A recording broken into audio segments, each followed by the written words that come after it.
Hello students, मैं अतुल कुमार फिर से एक नई क्लास के साथ। यहाँ हम अध्याय 2 पढ़ेंगे। अध्याय 2 क्या कह रहा है अपना? बहुपद। तो बहुपद क्या होता है, इसकी क्या परिभाषा होती है, ये आज इस क्लास में हम जानने का प्रयास करेंगे। इसके पहले यदि आप लोग इस क्लास में नए हैं तो मेरे चैनल को सब्सक्राइब कर लीजिए और उसके बाजू में जो घंटी का निशान है, बेल आइकन, उसको दबा दीजिए ताकि मैं जो भी वीडियो डालूं आप लोगों को तो अपडेट मिलती रहे। तो चलिए स्टार्ट करते हैं। बहुपद क्या होता है? तो बहुपद कक्षा 9वीं के अध्याय 2, कक्षा 9वीं के गणित विषय के अध्याय 2 में है। तो ये क्या है, इसकी परिभाषा क्या है? तो बहुपद की क्या परिभाषा होती है? चार और अचर राशियों से युक्त या चार और अचर राशियों से बनने वाला बीजीय व्यंजक जिसमें चर राशि की घात कैसी हो? ऋणोत्तर पूर्णांक हो। ऋणोत्तर पूर्णांक मतलब जिसमें क्या शामिल ना हो? ऋण शामिल ना हो। तो सबसे पहले उसके पहले चर और अचर राशियों के बारे में देख लेते। चर राशि और अचर राशि क्या होती है? राशियां कितने प्रकार की होती है? दो प्रकार की, चर राशि और अचर राशि। चर राशि मतलब ऐसी राशियां जिनका मान बदलते रहता है, स्थिर नहीं रहता या चलायमान रहता है, उन राशियों को कौन सी राशियां कहते हैं? चर राशि। उदाहरण के लिए एक्स वाई जेड, ये किस प्रकार की राशियां? चर राशियां। अचर राशियां किसको कहते हैं? ऐसी राशियां जिनका मान स्थिर रहता है, बदलता नहीं है, उनको कौन सी राशियां कहते हैं? अचर कहते हैं। उदाहरण के लिए क्या? जैसे 2, 4, ये जितनी भी संख्या है ये कौन सी राशियों के अंतर्गत आती है? अचर राशि। 2 का मान हमेशा 2 ही होगा, कभी इसका मान 10 नहीं हो सकता या 12 नहीं हो सकता। तो इसका मान स्थिर है इसलिए अचर राशि है। इनका मान बदलते रहता है इसलिए ये कौन सी? चर राशियां है। अब देखो क्या कहता है बहुपद की परिभाषा? चार और अचर राशियों से, चार और अचर राशियों से मिलकर बनने वाला बीजीय व्यंजक, मिलकर बनने वाला बीजीय व्यंजक, बीजीय व्यंजक जिसमें क्या? जिसमें चर की घात कैसी होना चाहिए? ऋणोत्तर पूर्णांक हो उसे क्या कहते हैं? बहुपद कहते हैं। बहुपद कहते हैं। तो यहां चर और अचर राशि आप लोगों को समझ में आ गई। अब देखो ऋणोत्तर, ऋणोत्तर मतलब जिसमें ऋण शामिल ना हो। शून्योत्तर मतलब ऐसी संख्या जिसमें शून्य शामिल ना हो। तो यहाँ पर ऋणोत्तर मतलब कहां संख्या जाएंगी? 0 से लेके 0, 1, 2, 3, 4, 5, 6 कहां तक आ जाएंगे? अनंत, अनंत तक आ जाएंगे। तो बहुपद की परिभाषा में ही इसकी पहचान छुपी है। मतलब ऋणोत्तर मतलब इस प्रकार की संख्या ना हो, जैसे कोई चर संख्या x ले ली, चर x की घात ऋण 2, इस प्रकार का नहीं आना चाहिए, ठीक है। और कर्ण ऐसा मतलब ऋण 1/2 ऐसी संख्या नहीं आना चाहिए।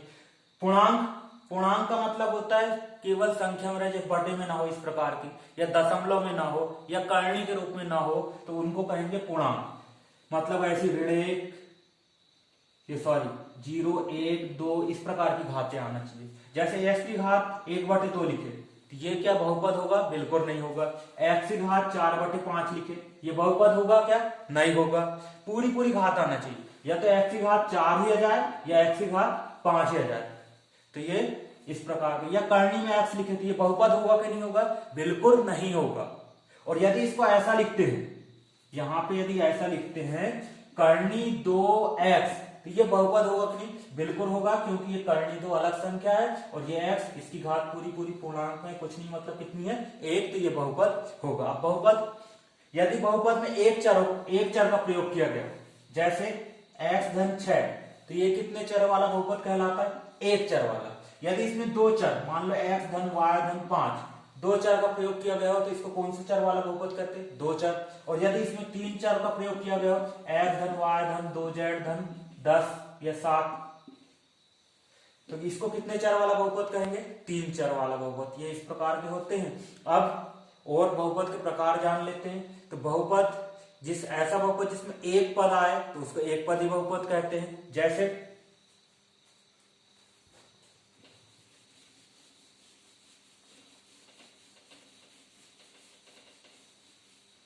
एक पदी बहुपद किसे कहेंगे? जिसमें एक पद आए,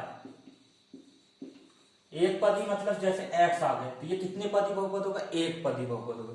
द्विपदी बहुपद किसे कहेंगे, ऐसा बहुपद जिसमें कितने पद आना चाहिए, दो पद। जैसे x में कितना 5 जोड़ दिए, इसमें कितने पद होगा, एक पद ही होगा और एक ही होगा, ये कितने पदी बहुपद कहलाएगा, द्विपदी बहुपद। फिर त्रिपदी बहुपद किसे कहेंगे, ऐसा बहुपद जिसमें कितने पद हो, 3 पद हो।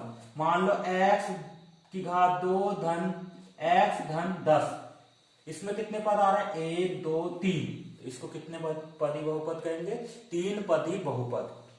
फिर इसके बाद घात देख लेते हैं और इस प्रकार आगे होते जाता है। तो घात, जहां पे बहुपद में जितनी भी चर राशि की घात होगी अधिकतम, वही बहुपद की घात कहलाती है। यहाँ पे x की अधिकतम घात कितनी है, कुछ नहीं मतलब 1, इस बहुपद की घात कितनी होगी, 1। यहाँ पे भी कितनी घात, x की घात कुछ नहीं दिख रही मतलब ऊपर 1 है, तो यहाँ पे घात कितनी हो जाएगी, ये 1 घात वाला हो जाएगा। ये भी कितने घात वाला हो जाएगा, 1 घात वाला। यहाँ पे चर राशि घात मतलब x की अधिकतम घात कितनी है, 2 है, तो ये कितने घात वाला बहुपद होगा, 2 घात वाला, या इसी को क्या कहते हैं, द्विघात बहुपद। और जैसे उदाहरण के लिए x की घात 3 धन x की घात 2 धन x की घात x धन 1, ये कितने घात वाला बहुपद है, 3 घात वाला बहुपद है, इसलिए इसको कौन सा बहुपद कहते हैं, त्रिघात का बहुपद भी कहते हैं। इसी प्रकार आगे भी चलते जाता है। और जैसे मान लो अचर संख्या होगा 5 10 इस प्रकार की संख्या, ये बहुपद होती है, बिल्कुल होती है। कितने घात वाला बहुपद होता है, ये शून्य घात वाला होता है। क्यों, क्योंकि इसको ऐसा लिख सकते हैं 10x की घात 0 या 5x की घात 0, x की घात 0 कितना मान होता है अपने पास, 1 होता है, तो इसमें कोई फर्क परिवर्तन नहीं आएगा। यहाँ पे x की घात कितना दिख रही, 0, तो ये कितने घात वाला बहुपद है, 0 घात वाला या शून्य घात वाला बहुपद है। अब देखते हैं शून्य, शून्य क्या बहुपद है क्या नहीं, तो शून्य बहुपद है, लेकिन इसकी घात क्या है, परिभाषित नहीं है। ठीक है, तो इसके बाद अगला प्रश्नावली के कुछ सवाल देखते हैं 2.1 के। तो पहला क्वेश्चन क्या कह रहा है, निम्नलिखित में से कौन कौन से एक चर में बहुपद है और कौन से नहीं, कारण सहित अपने उत्तर की जांच कीजिए। तो यहां देखो सबसे पहला सवाल, 4x की घात 2 ऋण 3x धन का कितना दिया है, 7, तो ये बहुपद है कि नहीं, यहाँ चर राशि की घात है, ये बहुपद कहलाएगा। इसी प्रकार अगले और सवालों को देख लेते हैं। जैसे y धन 2y, 2/y, ये बहुपद है कि नहीं, यहाँ बटे में भी नहीं रहना चाहिए, एक बात ध्यान रखना, ये बहुपद नहीं कहलाएगा, ये बहुपद कहलाएगा। और इसी प्रकार अन्य क्वेश्चन है, जैसे x की घात 10 धन y की घात 3 धन t की घात कितना 50, ये बहुपद है कि नहीं, बिल्कुल ये बहुपद है, लेकिन ये एक चर वाला नहीं है। यहाँ कितने चरों का प्रयोग किया गया है, 1 2 3, तो ये 3 चरों वाला बहुपद है। तो ठीक है, इसके बाद अगला क्वेश्चन देख लेते हैं। क्या कह रहा है अपने पास, दूसरे में x की घात 2 का गुणांक लिखिए अपने पास।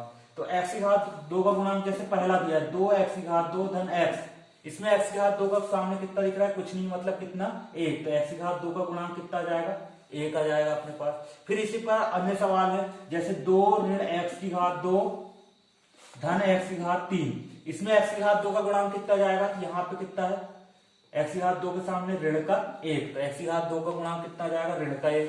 फिर और अन्य सवाल देखो, करनी 2 x ऋण का 1, इसमें x की घात 2 है क्या, नहीं है, तो x की घात 2 का गुणांक कितना जाएगा, 0 जाएगा। फिर वैसे ही अगले सवाल में देखो, तीसरा सवाल x की घात 35 का उदाहरण ऐसा लिख सकते हैं डायरेक्ट, x की घात 35 घात वाला बहुपद, 100 घात वाला कितना होगा, x की घात 100, ये हो जाएगा। फिर इसी के अगले चौथा नंबर क्वेश्चन क्या कह रहा है, निम्नलिखित बहुपद में प्रत्येक बहुपद की घात लिखना। तो घात मतलब क्या होगा, सबसे अधिकतम घात। जैसे 5x की घात 3 धन 4x की घात 2 धन का कितना 7x, इसमें अधिकतम घात कितनी दिख रही है, 3 दिख रही थी, इस बहुपद की अधिक घात कितनी हो जाएगी, 3 हो जाएगी। इसी प्रकार अन्य सवाल, जैसे 5t ऋण करनी में कितना दिया है 7, यहाँ पे कितना है चर राशि t है, उसकी घात कितनी 1 है, तो यहाँ पे घात कितनी आएगी, 1 आएगी। इसी प्रकार अन्य सवाल कर सकते हैं आप लोग। तो आज की क्लास में इतना ही स्टूडेंट्स, यदि ये क्लास अच्छी लगी तो फिर से एक बार इसे लाइक और शेयर कीजिए, और जिन दोस्तों को आप पढ़ नहीं पा रहे हैं उन दोस्तों तक ये वीडियो शेयर कीजिए ताकि वे लोग भी पढ़ लें। धन्यवाद।